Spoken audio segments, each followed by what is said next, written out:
Baik, saya ingin dengar pendapat dari Agim. Apa pendapatnya terhadap apa yang dikatakan Romo Pemagdis juga dan yang lain? Sepakat. Sepakat. Rasulullah SAW mengingatkan hal yang sangat penting tentang kejujuran ini. Karena menjadi fundamen, kalau bangsa ini menjadi baik, rautenya seperti ini. Alaikum bisidqi. Hendaklah engkau menjadi orang yang benar, yang jujur. Karena dari sidik, dari jujur, yahdi ilal birri. Mengantarkan kepada kebaikan-kebaikan. Dari kebaikan, yahdi ilal jannah. Baru bisa jadi ahli sorga. Dan hati-hatilah terhadap kadzib, ketidakjujuran, kelicikan, keculasan, siapapun. Karena dari ketidakjujuran, yahdi ilal fujur, akan mengantarkan kepada berbagai jenis kejahatan, dan dari sana yahdi ilal nar. Jadi raute kalau bangsa ini mau jadi baik, salah satu faktor kuncinya adalah kejujuran. Kalau orang sudah tidak jujur, siapapun, kalau dia punya jabatan skala apapun, maka pikirannya adalah memanfaatkan apa yang dia pegang untuk kepentingan dirinya. Ini sudah jadi masalah. Sesudah dia tidak jujur, misalkan korupsi dalam bentuk apapun, maka waktu selanjutnya adalah digunakan untuk mati-matian menutupi ketidakjujurannya. Jadi bayangkan, pasti akan sangat sedikit waktu untuk memikirkan amanah yang dipikulnya. Rasulullah SAW sebelum jadi nabi, di usia 40, dari awal track record beliau itu diberi gelar Al-Amin dari kecil. Seorang yang sangat jujur terpercaya. Setiap bicara pasti benar. Setiap berjanji pasti ditepati. Setiap diberi amanah selalu disempurnakan, tidak pernah berkhianat. Begitu bagus track recordnya, tidak ada cacat celah, semua orang suka. Barulah usia 40 tahun diberi amanah menjadi seorang Rasul. Dan track record ini benar-benar menjadi fondasi. Sehingga orang yang membenci beliau pun tahu ini Muhammad ini orang jujur. Tidak pernah tidak jujur. Hanya karena dengki saja. SMS ya, tidak suka melihat orang senang, senang melihat orang susah. Nah begitulah. Jadi mudah-mudahan apapun yang terjadi, kedepannya bangsa ini lebih baik. Halo Pak Kani, boleh teruskan ini? Silakan. Tadi saya dengar ada adab, ada moral, ada etik. Nabi Muhammad ditanya, mengapa engkau diutus ke bumi? Ini penting nih. Innama bu'itstu liutammima makarimal akhlak. Sesungguhnya aku diutus ke bumi hanyalah untuk menyempurnakan kemuliaan akhlak. Ini luar biasa nih Pak. Halo? Setuju kah? Harus setuju. Ya. Karena sumber masalah itu adalah kurang baiknya akhlak. Di keluarga pasti yang bermasalah yang akhlaknya buruk. Demikian pun pedagang yang berakhlak buruk, di pemerintahan yang berakhlak buruk, termasuk tokoh-tokoh yang berakhlak buruk. Inilah sumber masalah. Sehingga Rasulullah itu berjuang siang malam adalah untuk memperbaiki akhlak.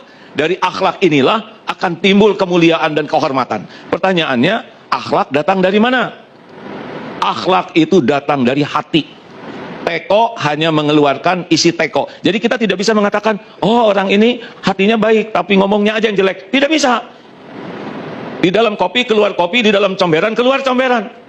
Maka penting sekali bangsa ini lebih serius lagi untuk menghidupkan hati nuraninya.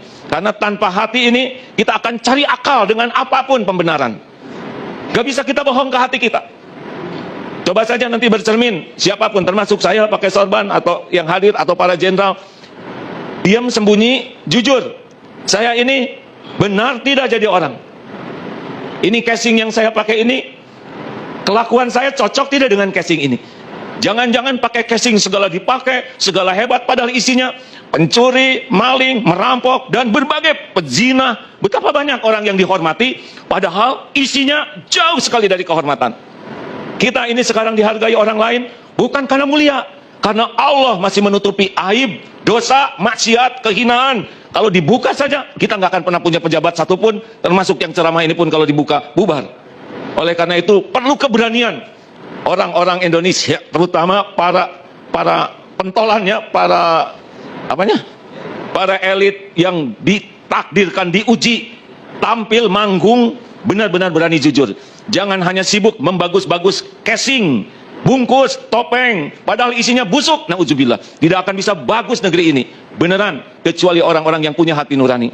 Jadi artinya mudah-mudahan siapapun yang jadi diberi amanah presiden sadar betul bahwa hidup ini sepenuhnya ujian.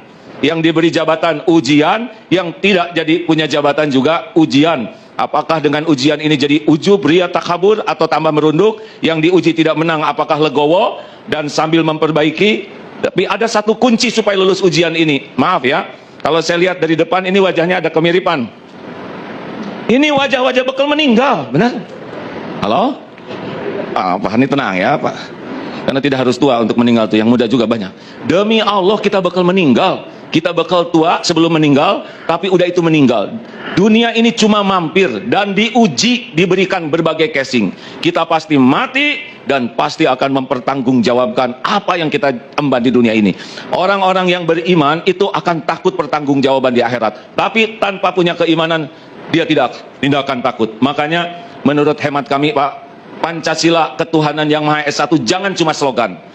Karena inilah fondasinya. Kalau hati orang sudah punya iman, beda dalam mengemban amanah ini dibanding orang yang imannya lemah atau bahkan tidak punya. Kalau orang imannya lemah, pasti memuja casing, menuhankan harta, gelar, pangkat, jabatan, kedudukan, popularitas. Casing aja yang dibangun, tapi isinya gak ada apa-apanya.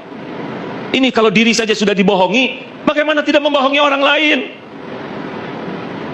Kita harus berani jujur melihat diri sendiri. Para pejabat, mudah-mudahan tanya saja, saya ini orang jujur atau tidak? Saya ini lurus atau ngaco?